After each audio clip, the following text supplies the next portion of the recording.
This is BiggerPockets Daily. Get ready for a bite-sized guide to building wealth through real estate.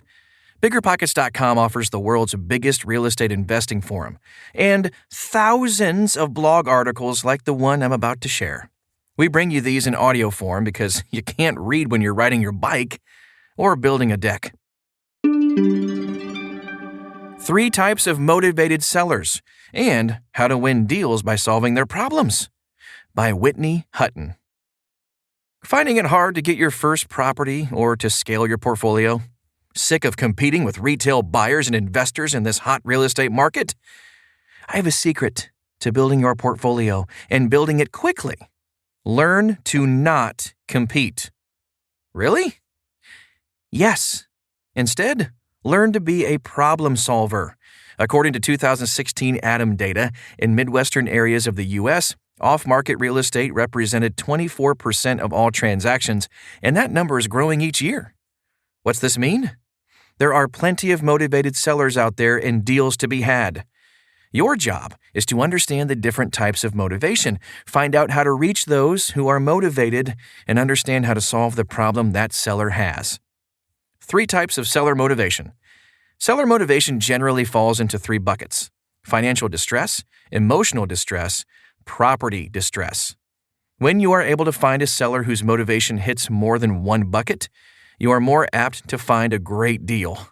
Remember, though, this isn't all about finding a screaming deal for you. When you can solve someone's problem and you become known for that, deals will find you. Financial distress. A seller who is under financial distress might have experienced one of the following life events: death, divorce, job loss, bankruptcy, rehabs gone wrong. And while this isn't an exhaustive list, this type of seller is generally looking to exit the property to solve a financial issue related to a life event. Perhaps they can't afford the payment on the property, or the tax bills have been piling up and someone is about to take the house. Or maybe they can no longer afford repairs and want to move on. This type of seller is likely to be looking for top dollar on the property. They're even more likely to be looking for someone to solve the financial pain the property is causing them. Emotional distress. A seller who is under emotional distress might have experienced one of the life events below: death, divorce, job relocation, seniors who need to downsize, investors who are done with rentals due to evictions, bad renters, deferred maintenance, rehabs gone wrong, etc. Notice, the life events may be the same as someone under financial distress. However, the motivation to sell is different. This means your approach needs to be different.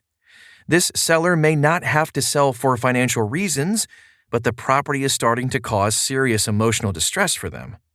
Last year, I picked up a property that another investor was rehabbing. He was completing the rehab himself and quickly realized he was in over his head. It made sense. He had a new kiddo at home. It was a great deal. We picked it up and used our systems to complete the rehab quickly. That way, the investor could move on to another project that was more in his comfort zone and spend time with his new family. Property distress.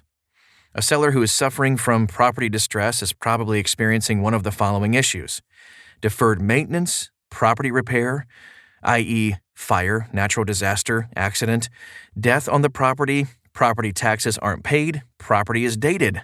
When a property is in distress, it is generally a safe assumption that the seller is also motivated by financial and/or emotional distress. A combo of solutions can help address the issues. Where to find a motivated seller? While you could scour the MLS to find deals, motivated sellers oftentimes are so overwhelmed by the life event that put them in their predicament that they don't know where to begin. So, you will have to find them.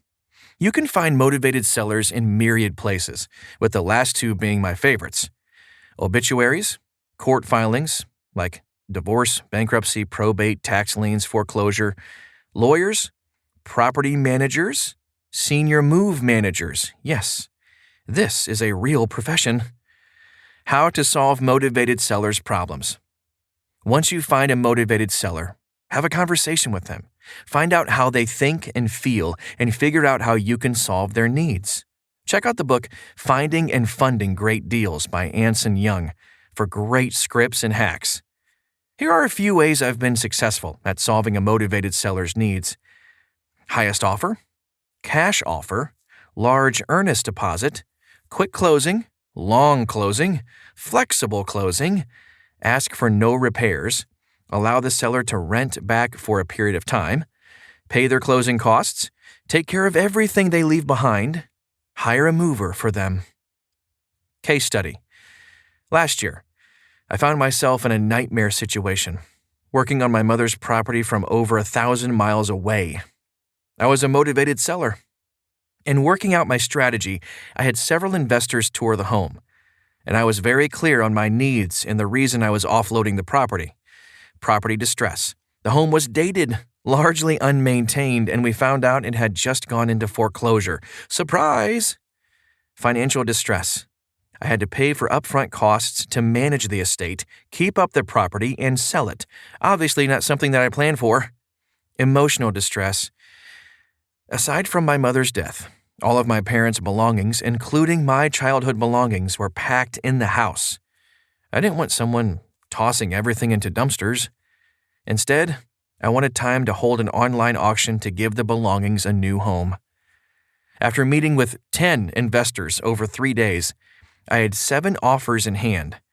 5 of those 7 investors lost out due to the simple fact they weren't willing to help me solve my emotional distress with regard to wanting to hold an auction. Of the 2 others left, here is the one that won. Revisit my distress list above to see how many boxes this offer checks. All cash offer, flexible closing, I had to negotiate the probate system, asked for no repairs, paid my closing costs, allowed for 2 online auctions, and removed and donated all other items not sold. Conclusion. What I learned going through that process was priceless to my investing strategy. First, there are myriad places outside of the MLS to find motivated sellers. In this case study, it was the senior move manager who connected me to the investor who brought the winning offer. Second, the investor took the time to truly understand my motivation to sell and how to really solve my problems. Third, because she understood my motivation, she could create a win-win for both of us that made it a no-brainer to sell to her. She was a problem solver, and I guarantee her business is booming because of this skill. I hope you enjoyed the show today. Remember, connecting with real estate investors in your market is one of the most valuable uses of your time. Visit BiggerPockets.com/events to find a meetup near you. See you tomorrow.